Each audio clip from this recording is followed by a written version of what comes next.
Un animateur qui n'a pas peur de se mouiller. Francis Gosselin. Il désamorce minutieusement n'importe quelle bombe qui tombe sur l'actualité. Ça va brasser. C'est surprenant. Ça, pour moi, on rate un peu la cible. Mais c'est quand même fascinant. Vous êtes plus notre champion. Stéphanie Touga. On a voté, mais oui. Stéphanie, on en parlait brièvement hier. Le sondage léger là, a finalement été dévoilé en entier. Quand même, pas de grande surprise, mais une petite tendance qui se dessine peut-être. Exact. Des tendances qui se dessinent. Puis moi, si j'étais dans l'entourage du premier ministre, il y a deux chiffres qui m'obséderaient. Le premier, 68% des Québécois veulent un changement de gouvernement. Puis le deuxième, 65%, qu'on est à peu près dans la même zone, de taux d'insatisfaction. Ça, là, ces deux données-là, si tu es dans l'entourage du premier ministre puis que tu as pour objectif que dans 13 mois, il se fasse réélire, 14 mois, il se fasse réélire, c'est les deux chiffres sur lesquels il faut absolument que tu travailles. Parce que si en se rendant à Noël, là, on est le 20 août aujourd'hui, si dans 4 mois, jour pour jour, là, quand on est en train d'acheter nos dindes puis nos cadeaux de Noël, on se dit encore que François Legault incarne pas le changement, qu'il incarne pas le renouveau, qu'il incarne pas ce que les Québécois veulent pour les prochaines années, bien, ça va faire extrêmement mal. Il va être trop tard, en fait. En janvier prochain, il est trop tard. Donc, François Legault, il y a 4 mois devant lui, une petite fenêtre pour essayer d'aller convaincre les Québécois qu'il incarne ce changement-là, qu'il incarne ce renouveau-là après une usure normale du pouvoir. Puis le parallèle facile à faire, mais je pense que François Legault, ça doit vraiment pas être tenté de le faire, c'est le parallèle avec Justin Trudeau. Parce que il fait face à une opposition en face au Parti québécois qui est à peu près 20 points d'avance sur lui, hein, puis c'est pas très loin de l'avantage que ces conservateurs avaient sur les libéraux quand Justin Trudeau était en fin de mandat avant qu'il démissionne avec fracas le 6-7 janvier dernier. Fait que je pense pas que François Legault veut vivre le même genre de fin de mandat, de voir être forcé de partir ou qu'on lui monte la porte. Donc, c'est vraiment un scénario qu'il souhaite absolument éviter. Évidemment, on souhaite pas ça à personne, de se faire montrer la porte quand on est chef ou premier ministre. Donc, c'est ça. C'est les deux chiffres qui m'obséderaient, moi, si je travaillais pour François Legault. Je me rappelle plus qui a dit ça, puis tu me l'avais cité, mais qu'essentiellement, la CAQ n'avait pas de militants. Ça te rappelle-tu vaguement quelque chose? Exact. Mais, oui. Et je voulais un peu t'entendre là-dessus, parce que ce que tu dis est absolument juste, mais je sens quand même que dans le Parti libéral, puis c'est là où l'analogie avec Justin Trudeau est peut-être limitée, dans le Parti libéral, tu as toutes ces forces qui poussent. Là, je veux dire, du moment que Justin Trudeau a été élu en 2015, il y a du monde qui s'imaginait le prendre sa place un jour. Je suis pas certain, là, puis je dis pas ça pour me dire, mais j'ai pas l'impression qu'à la CAQ, il y a tant de gens qui se... Tu comprends ce que je veux dire? Ça se presse pas au portillon là, pour remplacer François Legault, là, comme les caquistes de carrière avec le CAQ tatoué. Tu comprends ce que je veux dire? Puis, ce qui fait que des marques comme le Parti libéral ou le PQ ou même, à la limite, le Parti conservateur de Duhem ont des fans, là, des enthousiastes. Il n'y a pas tant ça à la CAQ. Et donc, je me demande, qui pousserait François Legault à la sortie et pour le remplacer par qui, finalement, tu sais? Ben c'est ça. Il y a comme deux choses dans ce que tu dis qui sont intéressantes. La première, c'est qu'en effet, des partis politiques qui portent des idéaux ou un projet de société ou qui ont, disons, une culture organisationnelle, là, pour emprunter le langage business, très forte, comme au Parti québécois, comme au Parti libéral du Québec, comme au Parti libéral du Canada, ben ça fait que quand il y a un cycle plus difficile, ben il y a une base militante, il y a une culture. On y est habitué à ce qu'il y a des cycles, qu'il y a des périodes un peu plus compliquées et d'autres qui vont mieux. Et donc, au PQ, comme au Parti libéral du Québec, on s'en est sorti. Il y a eu une vague difficile, nouveau chef, renouveau, nouvelle équipe. On demande un nouveau mandat à notre base militante. On survit à une phase creuse. Dans le cas de qui peut lui montrer la porte, en effet, je ne pense pas qu'il y aura une base militante dans un congrès qui va le putcher comme on pourrait voir dans d'autres formations politiques. Cela dit, on pourrait voir une pression exercée par des députés pas contents, des ministres pas contents, qui vont parler aux médias en off et qui commencent à dire des petites choses ici et là, à laisser couler et laisser entendre qu'eux sont mécontents. On a vu quand même certains députés dans les dernières semaines s'exprimer avec un petit peu plus avec les langues un peu plus déliées. Tantôt des députés avec un certain anonymat, mais d'autres comme Pierre Dufour qui ont nommé des choses et qui ont positionné dans l'espace public un certain nombre d'enjeux. Puis même, je vais aller plus loin. En juin cet été, il y a eu une rencontre d'un certain nombre de députés Abisière-Levé qui se sont rencontrés pour parler de l'état de leur parti. Donc, des députés caquistes qui se sont rencontrés entre eux sans inviter le premier ministre pour dire « Hey, ça va pas bien, là, qu'est-ce qu'on fait? » Fait qu'il y a quand même un mouvement en ce moment à la CAQ pour dire à François Legault « Ouais, peut-être que vous êtes plus l'homme de la situation. » Et il y en a là autour de la table qui attendent leur tour. Tu sais, on peut penser à un Simon-Jolin Barrette, à Geneviève Guilbeault, à Christian Dubé aussi, qui pourrait être un poulain naturel pour François Legault. Fait que oui, il y en a quand même. Il y a certains noms qui reviennent dans l'actualité. Puis même, je dirais, tu sais, on a vu un Simon-Jolin Barrette, par exemple, qui a été quand même protégé dans les dernières années. On n'a pas voulu trop l'écorcher. Moi, je pense que c'est un geste qui est pas anodin, même qui est volontaire de la part de certaines personnes dans l'entourage du premier ministre. Tu me parlais récemment de transfuge éventuellement de la CAQ vers d'autres partis. Puis à ma surprise, là, moi, je voyais peut-être une certaine affinité naturelle vu la naissance aussi de la CAQ avec le PQ. Mais tu me disais... Maybe, mais en fait, il pourrait y en avoir aussi qui quittent vers le PLQ, en fait.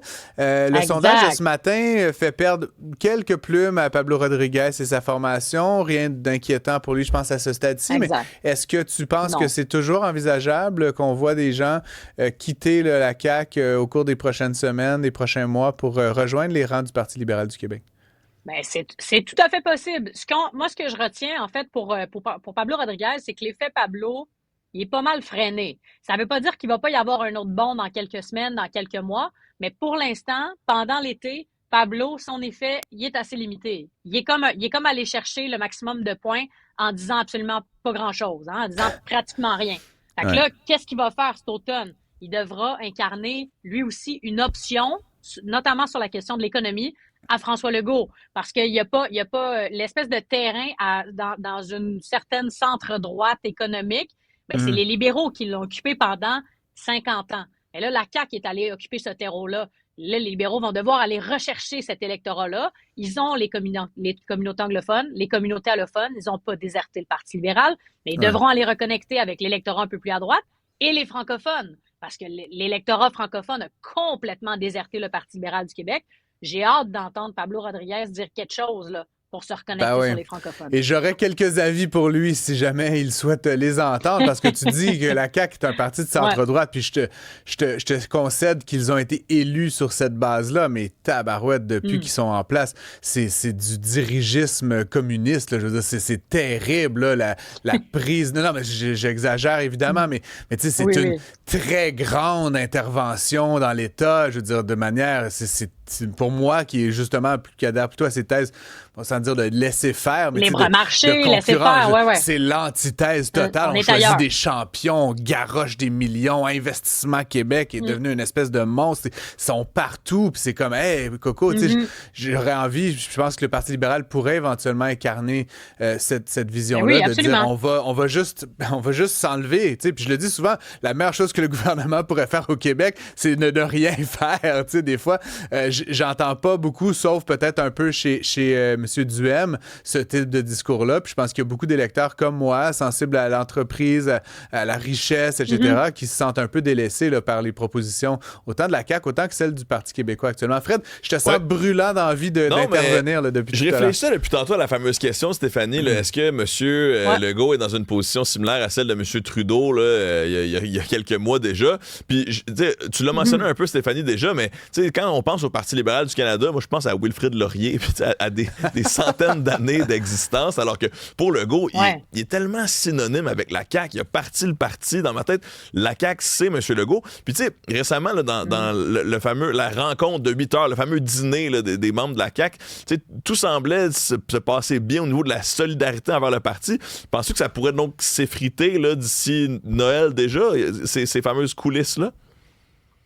Ben, c'est parce que la solidarité des députés et des ministres, là, elle tient quand les sondages vont bien. Hein? Mais quand les nouvelles vont moins bien, là, c'est drôle parce que les langues se délient vraiment très bien. Puis moi, la première personne qui m'a donné une job en politique, qui était mon ministre à l'époque pour qui j'ai travaillé il y a plus d'une décennie maintenant, il m'a dit « Hey Stéphanie, il m'a fait visiter le Salon Bleu là, à l'Assemblée nationale, il me montre que le gouvernement est assis ici, l'opposition est assise en face, machin. » Puis il m'a dit « Tu sais, juste te le dire, là, c'est pas vrai que les ennemis sont toujours assis en face. Hein. Des fois, là, les ennemis vont être assis juste à côté de toi, puis c'est eux qui vont te faire le plus mal. En fait, c'est leur déclaration à eux qui vont te faire le plus mal. Puis je pense que ça, dans le cas de M. Legault, comme ça va aussi mal dans les sondages, de sondage en sondage en sondage depuis quoi? 20 mois maintenant, depuis les partiels dans Jean Talon. Ben, depuis que François Legault a dit on va refaire le troisième lien essentiellement, puis je dis pas que c'est à cause du troisième lien, mais depuis cette fameuse déclaration-là, ça a l'air d'aller de mal en pire pour François Legault. Puis quand ça va mal, les langues se délient. Les députés, là, ils se battent parce qu'ils veulent se faire réélire. Puis quand tu veux te faire réélire, puis tu vois que le poulain, sur ton ticket, il peut pas te faire réélire, mais qu'est-ce que tu fais? Tu as comme deux choix. Soit que tu changes de parti, soit que tu changes de poulain dans ton parti. Fait que c'est comme inévitable qu'à un moment donné, la pression va être telle qu'ils vont faire valoir au premier ministre, à son entourage ou à leurs collègues ou aux médias en disant, écoutez, faut que ça change, là, parce que 68% de taux d'insatisfaction, c'est élevé. Puis c'est que ça fait quasiment 2 ans qu'on est là-dedans. Fait qu'il y aura comme pas le choix. Puis c'est que l'alternative est claire. En ce moment, au moment où on se parle, s'il y avait une élection, ce serait le Parti québécois, l'alternative à la CAQ, avec 35% dans les intentions de vote. C'est un retour. Ils ont pris 5 points depuis le mois de juin. C'est majeur, puis c'est pas étranger à 2 choses. 1, Arthabasca, victoire franche puis décisive du Parti québécois. Puis 2, évidemment, le fiasco Saclay et la commission Galland, ça fait très mal à François Legault, qui essaie de se distancier de cette commission-là, mais n'empêche que c'est 100% accolé à son gouvernement.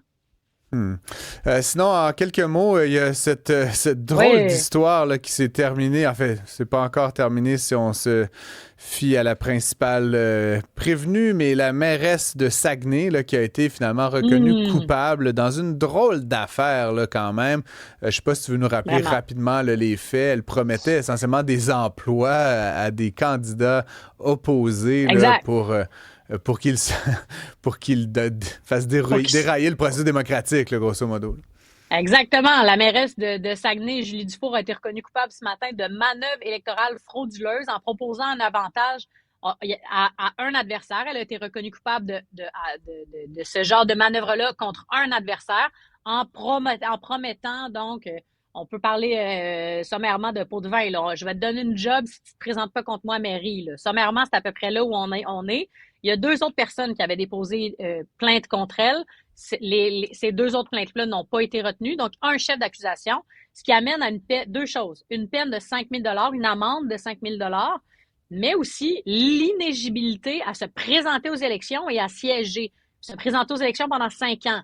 En année électorale, parce que l'élection, c'est dans 3 mois, c'est quand même compliqué pour la mairesse. Mais elle, plutôt que de dire « je prends acte » donc du fait que je ne peux plus siéger comme mairesse et je ne peux plus me présenter dans 3 mois aux élections, on le sait, elle a envie de se présenter, elle a dit « je vais aller en appel », puis là, on joue un peu avec les règles. On dit « ben comme on est en appel, comme on ne reconnaît pas la décision de culpabilité, ben nous, elle a quand même l'intention de siéger puis de se présenter dans 3 mois aux élections municipales ».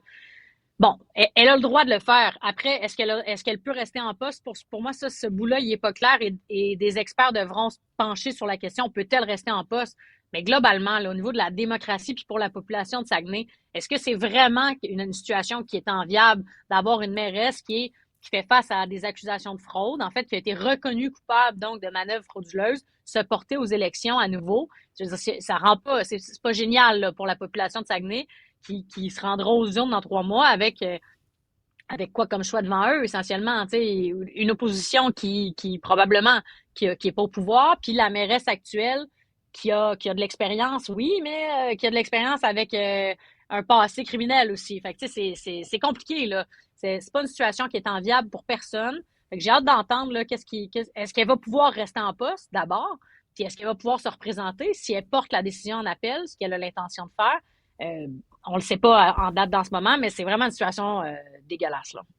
Tu m'avais parlé de, je pense que c'est André Laforêt là, qui peut-être, on ne sait pas, le remaniement ministériel dans quelques jours, si elle devait faire face à cette candidate quand même bien en vue, là, qu'on aime ou qu'on n'aime pas André Laforêt, ça pourrait se corser un petit peu. Très bien en vue. Ouais. Ben, mon Dieu, ça serait, je pense, là, et je lance ça dans les airs, mais ce serait une victoire facile, je pense, pour une André Laforêt. Elle a un ancrage, c'est une ministre responsable de la région, c'est une ministre dans la région, aimée, appréciée. Puis en plus, là, en face d'elle, il y a une Julie Dufour qui est reconnue coupable de manœuvres frauduleuses. Ouais. André Laforêt a de l'expérience, elle serait capable de dire ses 4 vérités. Fait que ça serait un match intéressant, là. Ça serait un match intéressant. Honnêtement, là, on va le savoir. Écoute, le remaniement, tout se profile pour un remaniement autour du 3 septembre, un peu avant, un peu après. Donc, on a encore quelques jours à retenir notre souffle. Puis après ça, on saura ce qu'André Laforêt va faire. Mais chose certaine, pour Julie Dufour, ça se complique, là. C'est de gagner des élections alors que t'es reconnu coupable de fraude. Bonne chance, madame. Là. Dans un certain pays, ça mène à la présidence. Ben, vrai, je dis ça, je dis rien, mais... Justement, là, Stéphane de Montréal dit exactement c'est ce que Trump a fait. Là. Ouais. T'as vu, j'imagine, hier, là, je pense que c'est Andy Borowitz qui disait que Zelensky avait apparemment demandé à Donald Trump de le protéger comme il protégeait les pédophiles. J'ai trouvé ça quand même un peu drôle et un peu fort. Quand même, Stéphanie Touga, on fait des blagues, mais tout ça est très sérieux. Merci beaucoup de ton éclairage encore une fois aujourd'hui. On se retrouve demain en espérant te revoir en personne avant la fin de la saison estivale. En personne demain, Francis. Yes. Yes. À demain.